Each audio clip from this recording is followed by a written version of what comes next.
அவங்க அண்ணியும் சிமாதானத்தை மேல அமர செய்து இவங்க 4 பேரும் நகர சோதனை பார்த்துன்னு வராங்க.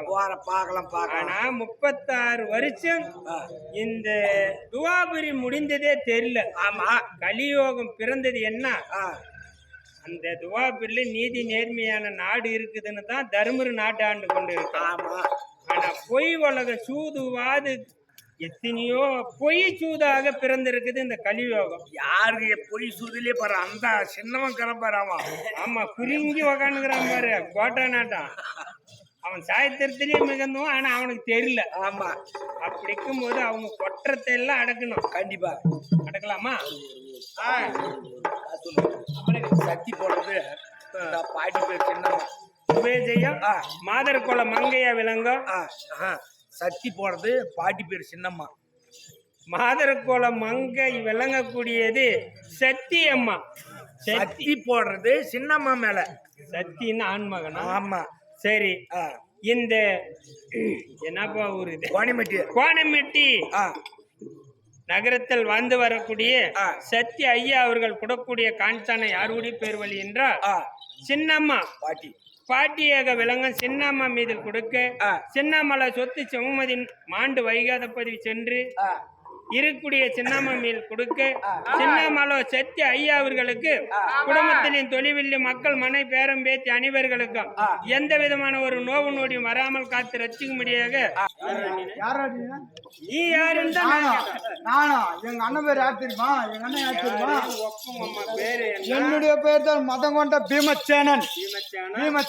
சரி, எங்க அப்பன் பேர் வந்து ஆண்டு மகாராஜனுக்கும் குஞ்சி மகா தேவிக்கும் பிறந்த இரண்டாவதாக பிறந்த என்னுடைய பேர் தான் மதம் கொண்ட பீமச்சேனன். சரி, இந்த வனத்துல நான் குதிரையை கூட்டிட்டு வரேன், நீ ஓடி வந்து தடுக்கிறாயே ஐயா. இந்த குதிரையை பார்த்தா ராஜ அலங்காரத்தில் போல் இருக்கிறது. கண்களை பார்த்து மயக்கி என்னை ஈர்த்து விட்டது. ஆனா இப்பேற்பட்ட குதிரையை வைத்துக் கொண்டு நீ அது மேல ஏறிக்கொண்டு சவாரி செய்யாம எதற்காக அழைத்து நடமாடி குதிரையா? ஆமா, குதிரை கருத்துண்டா. ஏய், நான் என்னைக்குமே பாரு இந்த மாதிரி தட்டுங்கள் விட்டு வளர்த்து வெண்மையா வச்சுனுங்கிறோம். இதுல ஏறி சவாரி செஞ்சா குறைஞ்சு போயிடும். அதனால பாரு, அதனால குறையாம இருக்கிறதுனால நான் புடிச்சுன்னு போறேன். இந்த தள்ளாடுற வயசுல ஏறிட்டுன்னு வச்சுக்கா கீழே தண்ணி உனக்கு என்ன 56 நாட்டை வந்து எங்க அண்ணன் வந்து ஆட்சி செய்வாங்க. ஆமா, நீ பீமச்சான நிறைய கேள்வி பண்ணுங்க. ஆமா ஆமா, சரி. அப்படி இருக்கா எங்க அண்ணன் வந்து இந்த குதிரை மீது ஏறி சவாரி செய்தால் எனக்கு ரொம்ப ஆனந்தமாக இருக்கும். எவ்வளவு பொண்ணு பொருள் நகை நெட்டு என்ன எனக்கு? ஆமா, சொத்து பத்து நாடு. ஆமா, இந்த பொன் பொருள் எல்லாம் எனக்கு வேணாம். வர வழியில ஒரு அதிசயத்தை கண்டோம். என்ன அதிசயம்? அது தெரியாம நானே அங்கிருந்து அப்படி திக்குமுக்கு அலைஞ்சுன்னு வரோம். என்ன அது? அதை நான் சொல்றேன். அதுக்கு தக்க விடை கொடுத்தீங்கன்னா குதிரையை சும்மாவே பிடிச்சுன்னு போ. ஆனா நீ கேக்குற கேள்வி என்னால பதில் சொல்ல முடியாதா? இல்லன்னா நீ எனக்கு அடிமையாகணும். சரி, அப்படி ஆகட்டும். என்ன அதிசயத்தை கண்டம் தெரியுமா? பெருத்தது ஒரு ஆழமான கிணறு. அந்த கிணறை சுத்தி 4 கரையை ஒட்டி 4 கிணறு. இந்த நடிச்சென்றில் பெருச ஒரு கிணறு இருப்பாரு. ஆமா ஆமா, அந்த கிணத்துல ரப்ப வாயளவா தண்ணி இருந்து இந்த 4 கிணத்துக்கும் தண்ணி கொடுக்குது. எல்லா கிணறுமே வாயளவா தண்ணி ரப்பிக்குது. ஆமா, இந்த நடுச்சென்றில் இருக்கிற கிணறு தண்ணி வத்தி போன காலத்துல இந்த 4 கிணறும் தண்ணி கொடுக்குமானது என்ன அர்த்தம்? எனக்கு தெரியலையா? தெரியல. நீ பாருங்க, உட்காரு, பாட்டு குரங்கு மாதிரி உட்காரு.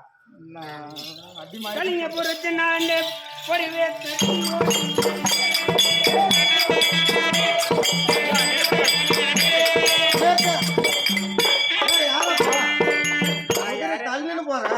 தள்ளின்னு போகல, கையில் புடிச்சுன்னு போறோம். உனக்கு என்ன வேணும்? நீ யார் விட்டாலு?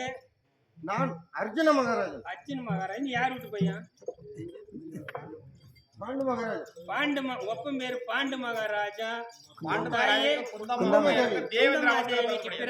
பிறந்த அர்ஜுனன். உன்னை பத்திலாம் நான் நிறைய கேள்வி பண்ணுங்கிறேன். கொக்காலா வழி. உனக்கு எதுக்குடா அந்த குதிரை? ஏறி சவாரி செய்யலாம் ஆசை ஏறி இருக்குது. சவாரி செய்யறது அண்ணனாகப்பட்டதுக்கு அண்ணனுக்கு வேணும்.